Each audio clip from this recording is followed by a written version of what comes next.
We're rolling. We're rolling.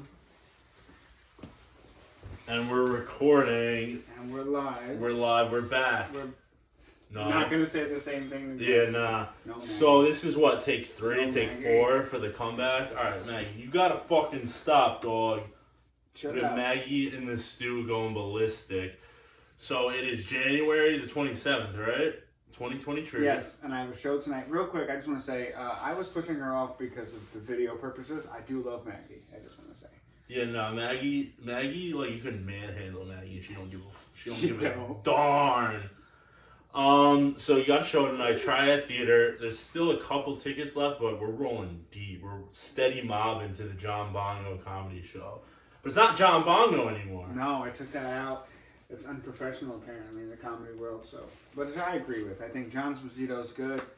John Esposito. And I think it sounds good when they announce it and stuff. I'm excited. I've been excited all week for this, actually. I called out of work today for this. So. Hell yeah. Shout out to my boss. This is the second episode we did where you called out of work. Let me throw in this in. The grind is more important than work. Right? Because this is work.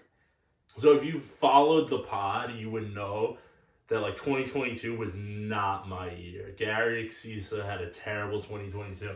We recorded multiple episodes where I had a different job every time, and then we would record a new episode and I would have just gotten fired. And you have another job now, right? So I have 2 jobs now. I'm double employed. I have a day job and a night job. Shout out Local 28, Tin Knockers Union. Pre-apprentice, not even an apprentice. I'm a pre-apprentice. And then I still wait tables. So what's your plan? Do you think you're going to get up to like apprenticeship and then quit?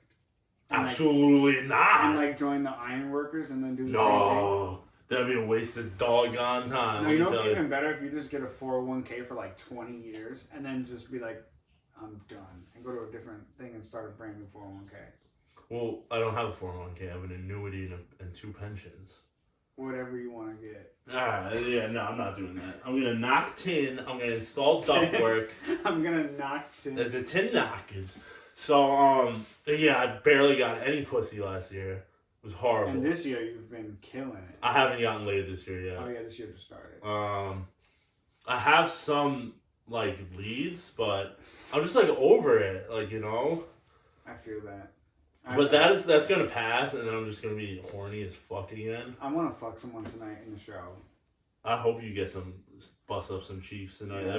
That'd be awesome. I'll wash. And then you fuck them, and then I'll watch. Yeah. Right. I'll take the sloppy seconds. I'm a dirty dog. Let me tell you. know. Because if you pay attention to the pod, you know Gary. Oh yeah, I'm a cankroid survivor. Remember that? No. Did we talk about that on the pod when I had the STI? No, let's bring that up. Alright, so rewind back to summer 2022. You know, I was probably unemployed. Yeah, I definitely didn't have a job at the time. So like when you're unemployed, you jerk off a lot. You know the vibes. I jerk off with a job. So I was jerking off, and then I see this red dot on the head of my dick, and I was like, that's not normal. So I went to the walk-in, the urgent care, full panel STD test. Herpes, chlamydia, syphilis, HIV, all that shit they tested for. Everything came back negative. So I'm sitting there, and then I'm getting mad paranoid, and my buddy's like, yo, maybe you have monkeypox, like, because you're gay. And I was like, yeah, I am gay, so let me go get tested for monkeypox. I go to the Greenwich Hospital, and they're like, what? They got like mad shook. They threw me in a room immediately. Like they put me in like a quarantine of the quarantine because like monkeypox had just come on the scene. Yeah. Like it was fresh. It was the hot new disease to have. And so they put me in this special room and like it's a fucking like shower. It was like they told me this room like an acid shower. Like what kind of? It was a room. It was. This room they designated in 2012 when Ebola was a thing. So they put me in the Ebola room. So I'm sitting in there and the doctor comes in and she's like, I have to take some pictures. So this doctor starts taking pictures of my dick is comically small when it's flaccid. Like I'll take, like we're recording this video. If we weren't putting it on YouTube, I would take it out right now. So you can see the cankroid scar and you can see how small it is when it's flaccid. It's really funny. So we're doing that, and she's like lifting up my dick and like taking pictures of all these like lesions on my dick. Like there was like 3 or 4 of them at the time. Yeah. And she sends it to the CDC, and they're like, yeah, no, it's not monkeypox. So we're gonna do a PCR swab, but I'm pretty sure you have herpes. And I was like, damn, that's ass. I was like, my life's over. I got the herp. And then I'm not gonna say their name but there's a friend of ours who does have herpes. And I was sending pictures to them of my dick, like, is this herpes? And they're like, I don't think so. This doesn't look like mine. So yeah, I was sending out mad flaccid dick pics with these like lesions on my dick. So PCR test comes back negative for herpes. So I was like, all right, beat the case, beat the charges. When you beat the herpes allegations, you're like, thank you, God. But so then I went to the urgent care again, and I saw this Indian dude, and he's like, I think I know what it is. It may be this. I think it's a cankeroid infection. So he runs the PCR on that, positive. Threw me on some antibiotics. A couple weeks later, bing, bang, boom, all cleared up, back in action. Who do you think gave it to you? Oh, I think I know who it was, because you could get it like, I hadn't been fucking anybody raw, but I had been getting my dick sucked without a condom on. Mm-hmm. And you actually may know this person through the comedy world, so I'm not going to drop their name. But she was a little slutty, and she sucked my dick. And that's very good. Yeah, it was very nice. She did a very good job. And then a couple days later, the spots appeared. But yeah, 2022 was just horrible. How many? I've been late in months. I'm just putting it out there in the universe. If God wants to throw me something, throw me a bone. Yeah, not a bone, because that means it'll go in my ass. But you know what I mean. Yeah, I know. I'm picking up what you're putting down. Well, your reactions are the funny. Yeah, I'm picking up what you're putting down. So like, ever since, like, you know what week we're going back. Thanksgiving week, best week of my life. You know why? Yeah. She was bored. She texted me all day. Ever since that, my standards are just like stupid high. And like, I've been working out. Like, I'm looking. But what was your communication like with that girl? She slid in my DMs, and then every morning she would hit me up, good morning. Like, she wouldn't say good morning, but she would just like kick off the day with a convo. Yeah. And then the weekend came, and she got busy. And then I was like, oh, what, you got your Wi-Fi fixed and now you're too busy for me? And she was like, I shouldn't be expected to text you every day. And it was over. But do you still write her? Nope. Oh, so this isn't the girl I'm thinking of. It is the girl you're thinking of. There's one girl. Oh! Yeah! Okay, now it's all coming together, right? Alright. Yeah, I was thinking of the holiday one. I don't know who that is. Every holiday? Oh, yeah. So, she actually has a boyfriend now. She has a boyfriend. It's all good. Like, I'm happy for her. Because she kept hitting me up, like, why do I keep getting stood up?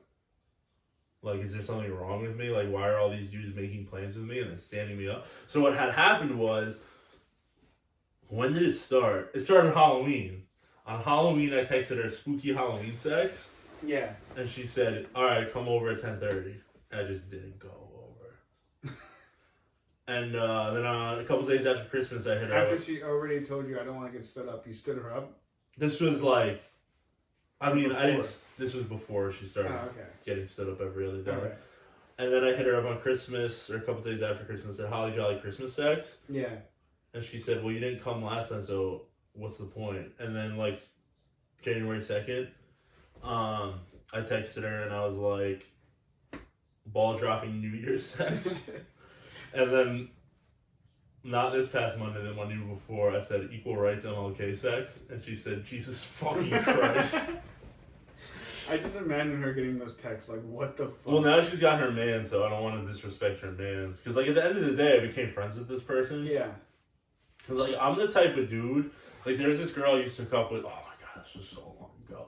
This was back when I was consistently getting laid. There's this girl that, like, she thought we were, like, dating, and I was still being a dog. And, if she hit me up today, I would marry her. Like, I love her. She's the one that got away.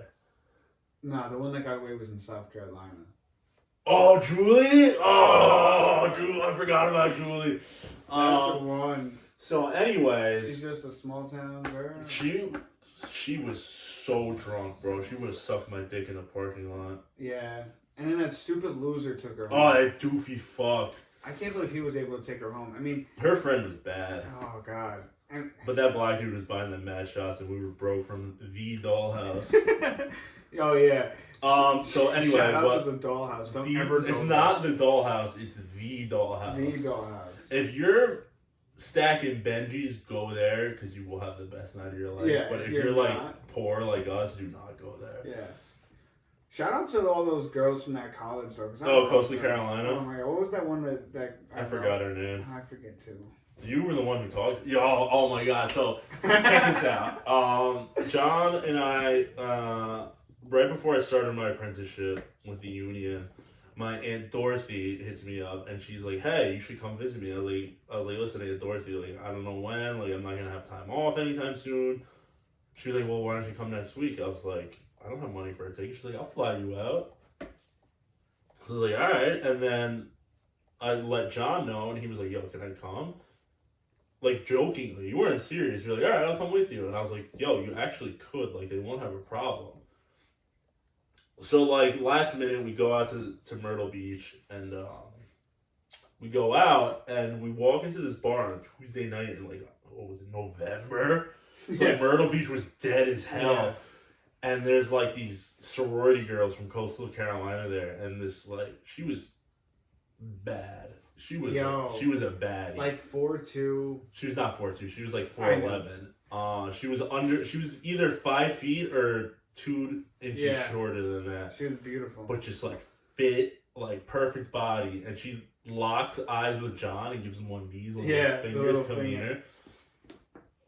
And like that was the bad bitch you fumbled of 2022. I did. Listen. It happened. And then, like, you got swagger jacked by that frat boy, and we were going to beat the shit out of him, but we didn't because he was rolling squad deep, and it was just us two. We would have gotten fucked up. Those dudes were yoked. He was not. That dude was frail as fuck. Like, we could have taken, like, we could have beat the brakes off him. Can you, like, but his boys, I could picture us across the street. I see the shoes that he was wearing, He had, like... dirty white shoes, piece of shit. This fucking stupid ass bag. Good for him though, like. Listen, he was pulling, like that kid had no business pulling the girls he was pulling. Nah, that just goes to show you, if I was in college, I would be slaying it. That's just like those environments. Like when I went to SUNY Albany, the girls I was pulling, I had no business pulling. Like the girl, like I'm sorry, Connor Bradbury, but you got some demos in SUNY Albany. It's just like. You're a frat dude, like, you have, like, this level of clout on the campus for, like, no reason. It's just, like, stupid. Shout out to AE Pi Alpha Nu, got me mad pussy. It doesn't exist anymore. They shut the frat down. Really? Why? Yeah, because we weren't recognized by the school or the fucking national organization of the fraternity. So, like, we were, like... So, essentially, we were a gang. Like, and that's how the school viewed us. And some girl allegedly went to the student affairs and gave them a list of all the people in the frat. So they were like, yeah. I didn't know they take this that serious. I mean, you gotta get because I never went to college, so I don't know. So SUNY Albany had a bad rap because in 2011 for Kegs and Eggs there was a literal riot in the street. Okay. And, like, we were throwing kegs off balconies. They were throwing TVs off balconies. They flipped a car, and then the riot squad, the riot squad of the SWAT team showed up. Keep in mind, this was all 7:30 in the morning. On, like, a Tuesday. Bro. Like, not even joking. Kegs and Eggs. You started boozing. We went down we took a cab, I want to say at 4 in the morning. Yeah. Down to Hudson. And we went to T, because it was before I went to Albany. I was at URI at the time. And my buddy Matt Monaco, he had a lot of friends in Teak, and we got a wristband. And this kid, Dan Moran, was like, yeah, we have 27 kegs spread out through 4 houses. That's crazy. Yeah, it was wild. But, so, my question is, all right, so if if I'm in a frat and the school recognizes it as a frat, but I do that shit, we're not gonna get in trouble. Like I don't understand how they Like just what don't, shit? Like I don't understand how they close down your frat because it's Well, not recognized by the school. The brothers of the fraternity decided like we're not doing this anymore. Like, because what had happened was they were all like 21 plus, and like the kids in my frat like gave a shit about academics, Mm-hmm. and they were like, they didn't like feel like running a pledge process. Yeah, okay. That's what happened. They didn't want to be bothered with recruiting new brothers. They didn't want to do any of that. Okay, so all right, so it wasn't like the school was like no. Well, the school was like no, like 10 years before I even joined the frat. Yeah, The way Greek life was at Albany, I haven't heard of anybody at Albany. Everybody I know who was in a fraternity or sorority at Albany, they don't exist anymore. Like, it's all new frats and sororities. But like what happened was all like the cool kids like were unrecognized by the school. It was just like organized crime. Like literally like we're like jumping kids, like we didn't punch them or anything. Like, you know, we're hazing kids to like join this fake fraternity, and like we're selling drugs and like having underage drinking parties. Like, it was organized crime, bro. Yeah. Like, my boy was selling copious amounts of marijuana. Like, homeboy was picking up pounds, like, 2 times a week, once a week. Yeah, that's crazy. I remember... It was sick for me because, like, he would take, because, like, you know, like, I'm a big guy, he would take me to be his muscle for the drug deals. Yeah. That's funny. Yeah. I was just recently in a tattoo shop, and there was these kids... And I want to touch on something after this, but there was these kids from a frat, and they, I guess... They got frat tats? One kid. That's so fucking cringe, bro. My buddy, you know Dylan, right? Yeah. He has a frat tat. He wants to get it covered. Oh, that's so funny. Yeah, and they got it professionally recorded. Like, the dude came in with, like, the real camera. Like, it was, like, $1,000 camera to record him getting his frat tat for, like, I guess their Instagram or whatever, which I thought was hilarious. I mean, it's different when, like, you're young and stupid. Like, I was 19... when I joined the frat, like, we did a bunch of dumb shit. Yeah. Got mad bitches because of it, though. It was lit. What's up? This is a question. What's up with the people in, like, fantasy football leagues? I'm in one. But like, that they make a bet where if you lose, you have to do an open mic in front of all your friends. You come in dead last, you have to do something. It's punishment. Well, I get that, but how is an open mic punishment? Because, like, if they're, like, not funny, it's going to be embarrassing as fuck. Well, yeah, I get that, but, like, my point is, like, make them do a bringer. What's that? Where you can perform in front of 150 people. I mean, the classic one is, like, the IHOP/Waffle House challenge. You know what that is, right? No. So the IHOP... Fuck. I'm a strep throat survivor, by the way. Beat Cankroid, beat strep throat, had COVID 3 times. I'm a dog, lad. So the IHOP challenge is you have to go sit in an IHOP for 24 hours. Or Waffle House, either or, whichever's open for 24 hours. However, for every 2 pancakes or 2 waffles you eat, an hour gets deducted. So if you eat 48 pancakes in 20 minutes, you could leave. Okay. If not, you just have to sit there and keep, like, it's just funny. Yeah, I'd rather do that than an open mic. I mean, because the thing is, like, because there's some that are, like, absolutely insane. Yeah. There's this guy on TikTok who just, people DM him, like, every league I'm in doesn't have a punishment. Yeah, mine doesn't. Like, the fucking payouts are just, like, the one I came in second in, bro, I was pissed. I lost. This kid won 4 years in a row. He won. Like, people are quitting the league because this kid just keeps winning every year. But why is he so good? Like, he's just. I mean, a lot of it is luck, but he picks the same players every year. Yeah. Who? Devontae Adams. You know who I picked? You picked Josh Jacobs in the first round. You're gonna laugh. No. Well, Tom Brady. Why? I mean, he did make it to the playoffs. Yeah, but he's never been a good fantasy quarterback. Yeah. Except for, like, when he had Randy Moss that 1 year and, like, his first year on Tampa Bay. That's it. But, yeah, I was just curious about it. Because it makes no sense to me. It's like an open mic has 4 people in it.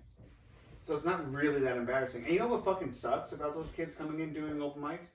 That's a bad look. No. Well, fuck that. But two of them, or the first one I saw, killed the room.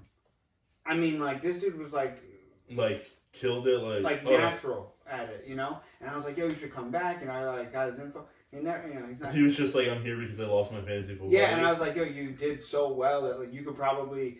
That's actually pretty funny. You know? I gotta get into this shit, dog. Because, like, I'm blowing up on LinkedIn. Are you really getting traction right now? Bro, I got, 100 views. I have, 50 connections, and, everybody's looking. My shit is, low-key blown. So, I have decided to become the first LinkedIn shit poster. Which I think is hilarious. It's genius, because people are on there being cringe as hell, business. SUNY Albany, they posted, welcome back to campus, great days, and I commented on it. I smoked Zaza on Indian Quad in 2011. That's so funny. It got, 5 likes. It was the top comment. Yeah. I smoked Zaza on Indian Quad. So the way SUNY Albany campus is set up is actually a really smartly designed campus. Nah, you better fucking sit the fuck down, Maggie. We're not letting you out right now. No, she's just sniffing.